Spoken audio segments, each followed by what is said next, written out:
para sa LTAP o permit to carry, required po ako mag-drug test. Di po ba? Yung drug test po na nire-require ninyo, yung po ba ay para sa lahat din ng uri ng droga? O hindi po? General Koy. Sino po pwedeng sumagot?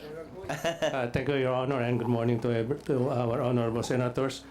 Yung requirement for drug test, these are one of the requirements for people applying for driver's license, permit to carry firearms, yung ating license to own and possess firearms.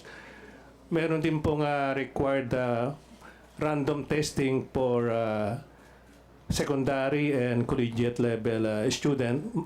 Random testing. Ang tinatanong ko po yung nag-a-apply para sa permit to carry firearms? Yes, kailangan po yun. Kailangan po Lahat po ba ng droga tinetest? shabu and marijuana po ang Edi pag nagko-cocaine ako, apply ako ng lisensya, pwede? maring makalusot po kasi po yun po yung yun po yung To emphasize with the chairman's point, so for license to carry firearm outside of residence, ang tinetest lang po ng PNP ay shabu at marijuana? yan po yung predominant. Yes or no, sir? Meaning, apparently there are different tests. Yes or no, sir? Recording in yes, Your progress. Number 2, drug test for driver's license. Ano lang po yung tinetest? Ganun din po. Your shabu Honor, lang. shabu and marijuana, for marijuana. And marijuana. So yan po yung nire-require ng gobyerno sa mga pagkakataong nire-require ang drug test? Yan, kasi po iba-iba pong reagent na ginagamit dyan eh. At itong shabu and marijuana being the predominant drugs na ginagamit natin, yan po yung marami na tayong reagents. Sir, saan po nakasulat yan? Na shabu and marijuana lang ang test natin? Wala naman po, pero yan po yung practice na ginagamit natin. No, on the part of PIDEA and especially on the part of the Dangerous Drugs Board, you are the part, especially the DDB, which is policy making. I think this fell into the cracks. Sino nagde-determine yung bumibili ng testing kits? Where is the policy coming from? Bakit sino nag-decide at nagsabing marijuana lamang at shabu? Meron pong dalawang test na ginagawa yung screening and yung confirmatory. Pag nag-positive po yung sa first screening, ito po yung isa subject for confirmatory at Sir, dito po malalaman. Sir, I agree, sir, but my question is, where is it written na pag drug test required by government, whether for driver's license or for permit to carry firearm outside of residence, you only test for these two prohibited drugs? Saan po nakasulat yon? Sino nagbaba ng polisiyang yon? Sino nagdesisyon po nun? O nagkataon lang? Nakasanayan lang? Wala pong ganong policy. Ganun lang, yan lang po yung ginagawa. Siguro po dahil sa additional expenses kung gagamit pa ng reagent. Pero yun nga po, doon sa secondary testing po, doon sa confirmatory testing, dito po malalaman kung anong drugs yung na-detect doon sa initial screening. Perhaps there is another gap the good chairman of the committee can look into, Mr. Chairman. Why is it that it's only only the tests for shabu and marijuana is being used? Because clearly shabu and marijuana would be called the poor man's addictive drug, while cocaine would be the richer man's addictive drug. So, kahit pala sa testing, pinapaboran yung mayaman kumpara sa mahirap. Di ba dapat kung nagtitest tayo, gaya ng sinabi ni Senator Bato, lahat na. But the point I'm driving at, Mr. Chairman, is kung ang gobyerno namimili ng kung anong droga ang itetest, lalo naman siguro kung yung individual na magpapatest, kung anong babayaran niya.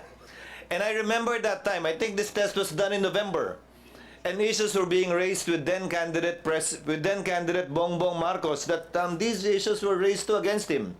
That allegedly he was a cocaine user, and that's why at that time they conducted these tests to answer in light of the political perhaps weather at that time, the issues being raised against him. Although there is no legal requirement for a candidate to do a drug test, that was attempted at some point in time in our history to require a drug test, but the Supreme Court unfortunately struck it down as an additional requirement for elective office, which is not allowed under the Constitution, unfortunately. Sana nga ni-require yun, pero hindi. Sabi ng Korte Suprema, hindi pwede.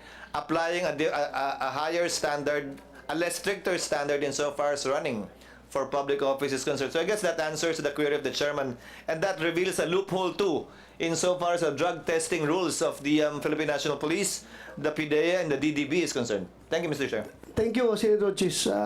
So I presume that as a result of this inquiry in aid of legislation, this committee will propose a measure requiring all candidates to undergo drug test before they will be.